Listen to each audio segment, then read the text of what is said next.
Over the course of your health journey, how many 28-day challenges or 10 kilos in 10 weeks or 20 pounds in 20 days kinds of challenges have you done with some kind of number or metric that dictates the amount of time? 12 weeks, 28 days, 7 days, whatever it is. How many of those have you done in your life? Probably a lot if you listen to this podcast. Now, if you have done a lot of those and you've gotten to the end and fallen off the bandwagon or kind of just given up because of said number of days, then I have a super simple way to frame things so that you never give up and that the end never begins, which is kind of a weird thing to think about. Anyway, listen to this episode. It's super simple, super easy to implement, and you'll love it. So let's go. What's up, my healthy friends? Welcome back to your favorite podcast, obviously. A little bit self-indulgent there and presumptive, obviously. Anyway, welcome. Thanks for hanging out here. And you probably listened to this episode because either one, you're a regular listener.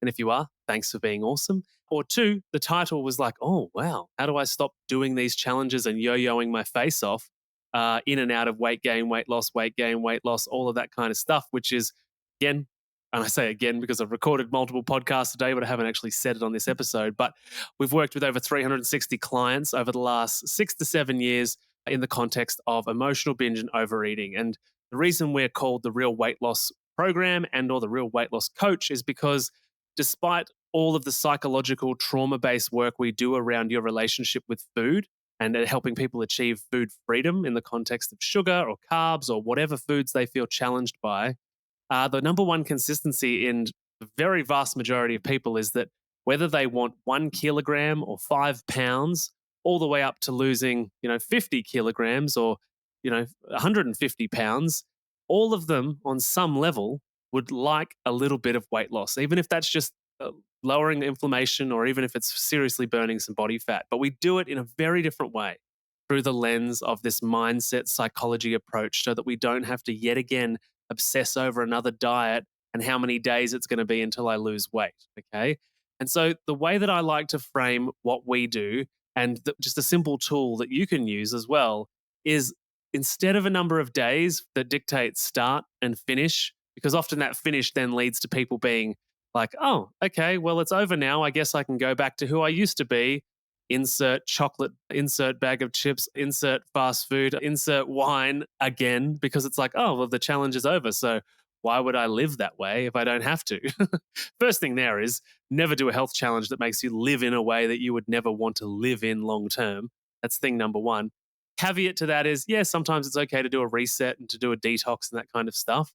But overall, we want to eat and live in a way that is doable forever.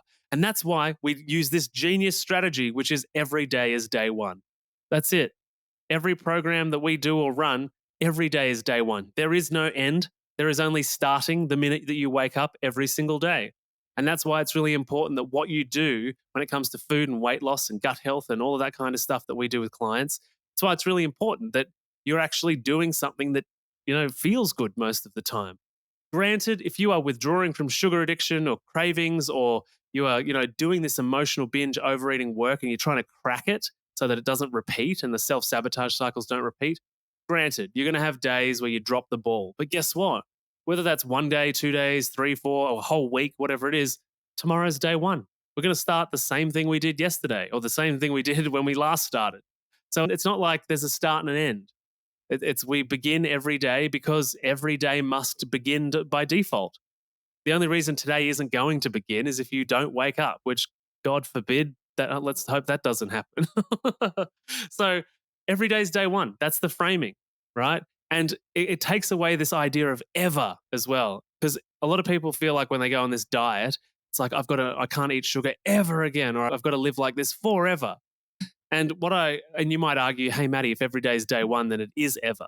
But if you're thinking about ever, or if you're thinking about anything beyond today or tomorrow, you're probably putting too much psychological pressure on yourself to actually perform or to be restricted, or you're really emphasizing something that's way bigger than it is right now because you're putting the pressure of ever after or all of next week or all of next month onto the decision about what you're going to eat right now. And that's often the reason people cave when they're on this diet cycle or this, restrictive kind of scenario is that instead of being like, oh, I'm just not going to have chocolate right now, they're like, if I say no to chocolate now, that means I never, ever get it again in the next 50 years of my life. And people are like, fuck that. That sounds miserable. I don't want to go 50 years without chocolate. And this often happens deep in our psychology, like deep in our unconscious, right? It's this fear of being without, this fear of missing out, FOMO, right?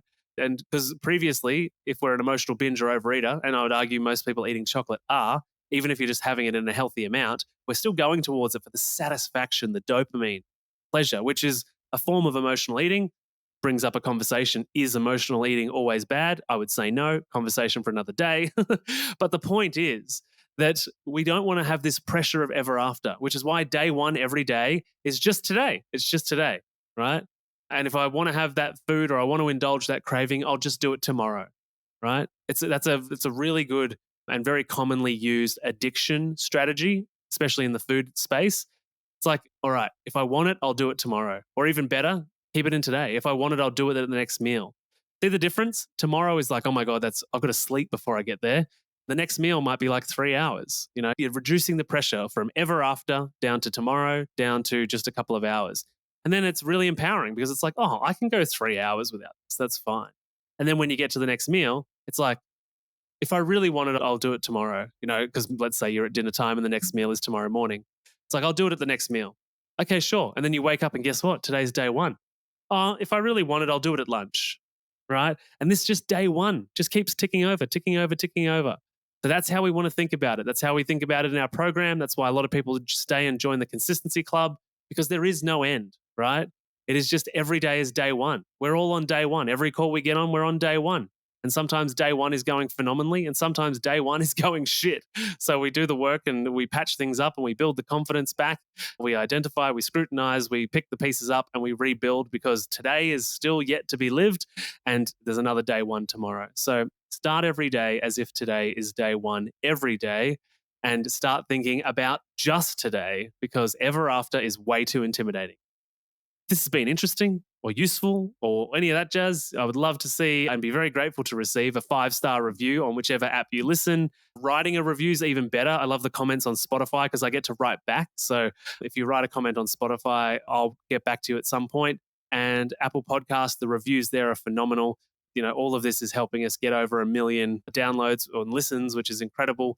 And, you know, we've been at this for a while now. So things just keep slowly getting better. The numbers are just awesome. So thank you. Anyway, enough about me. I'll see you on the next episode. Bye.